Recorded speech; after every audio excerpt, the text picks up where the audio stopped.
Nous sommes venus effectivement à la 4e édition de la célébration de Novicha à Grand Popo ici. Et je pense que nous devons donc féliciter les organisateurs, féliciter les peuples Fula et Fela qui, depuis cette décennie, ont pu perpétuer donc, cette célébration qui unit les communautés. C'est une très bonne chose qui est devenue donc un modèle qui inspire d'autres communautés. Je pense que c'est une très bonne chose.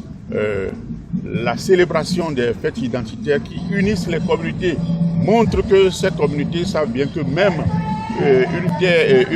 un arbre planté en terre étrangère a besoin donc de la sève de la terre pour pouvoir produire.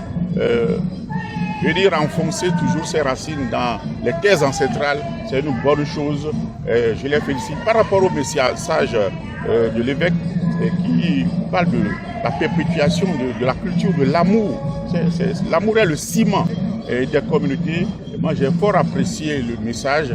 Il nous invite à cultiver donc cet amour, à travailler sur notre cœur pour nous départir donc de la méchanceté, remplacer la méchanceté par un bon cœur, remplacer la haine par l'amour. Je pense que c'est une très bonne chose. Novicha, en général, c'est la 104e édition.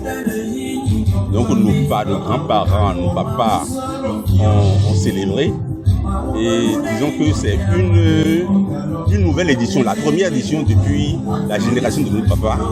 C'est la première édition des enfants que nous sommes petits-fils de oui.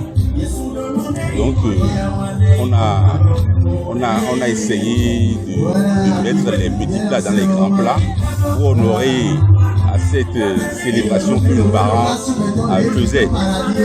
C'est comme c'est la culture, c'est notre patrimoine. Il faut revenir à la source.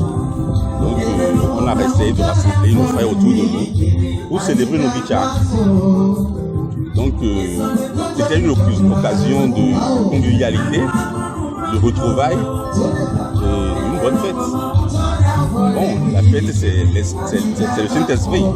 C'est le Saint-Esprit qui descend sur son peuple. J'espère qu'on reçoit la bénédiction aussi.